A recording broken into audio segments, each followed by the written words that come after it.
मैं श्री नरेंद्र मोदी की कट्टर समर्थक हूँ। सोशल मीडिया पर लोग मुझे अंधभक्ति बुलाते हैं। यहाँ तक कि मेरी बहन, मेरी सगी छोटी बहन भी मुझे भक्त बुलाती है। मैं बतौर नेता नरेंद्र मोदी की बहुत बड़ी प्रशंसक हूँ।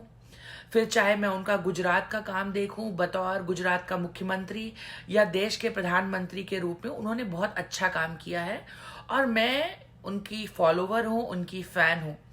लेकिन नरेंद्र मोदी के कुछ काम हैं बीते कुछ वर्षों में जिनका मैं कट्टर विरोध करती हूं। एक तो उनकी जो तुष्टीकरण की राजनीति है वोट बैंक के लिए, वो बढ़ती जा रही है।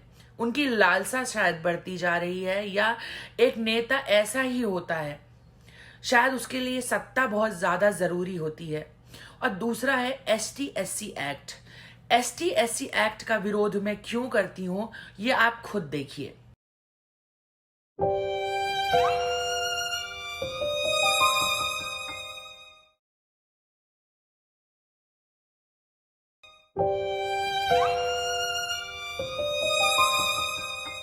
आप इस बात को समझने की कोशिश करिए कि आखिर मैं क्यों ST/SC एक्ट की खिलाफत कर रही हूं। ये कोई पहला ब्राह्मण नहीं है जिसने झूठे SC/ST एक्ट के चलते अपने प्राण त्याग दिए। अनगिनत ऐसे केस हैं जहां ब्लैकमेल किया जाता है, पैसों की डिमांड की जाती है और पैसा ना देने पर ST/SC एक्ट लगा दिया जाता है। सामने वाले की जिंदगी तो तबाह हो जाती है।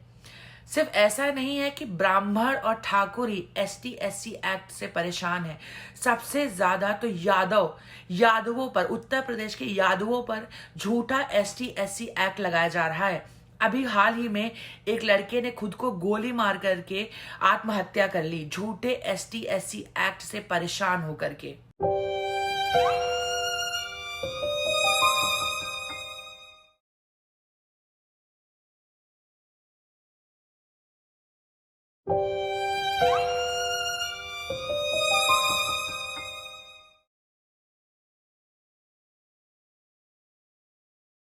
जरा आप सोचिए, आपका और मेरा झगड़ा हो रहा है, ठीक है। आप ST/SC समाज से हो और मैं ब्राह्मण समाज से हूं। ये सच भी है कि मैं एक ब्राह्मण समाज से हूं। आप मुझे जो चाहे वो कह सकते हैं, लेकिन मुझे आपको चुपचाप बर्दाश्त करना पड़ेगा।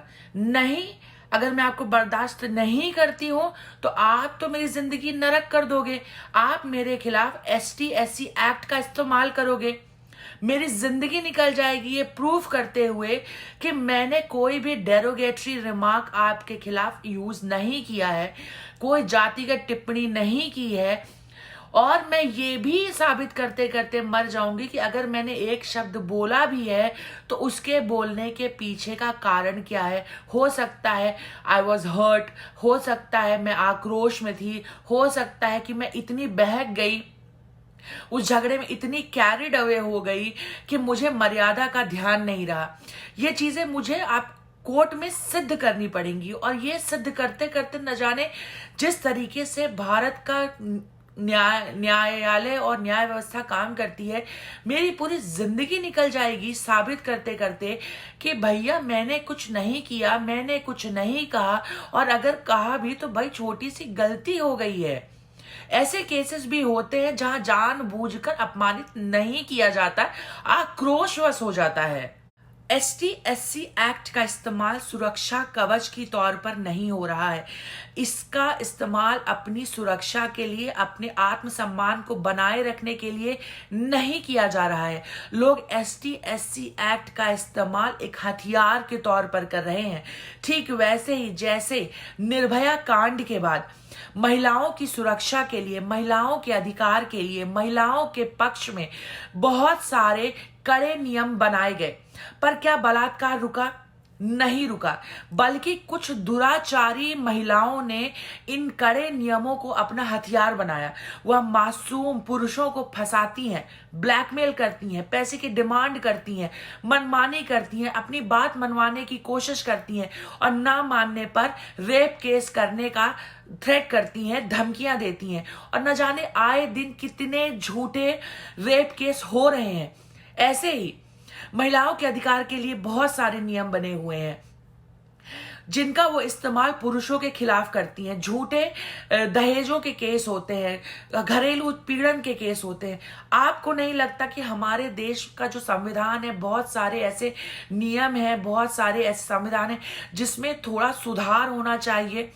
अगर कोई झूठा ST/SC एक्ट करता है और अगर साबित होता है कि यह केस झूठ है, तो ST/SC एक्ट करने वाले को भी सजा मिलनी चाहिए।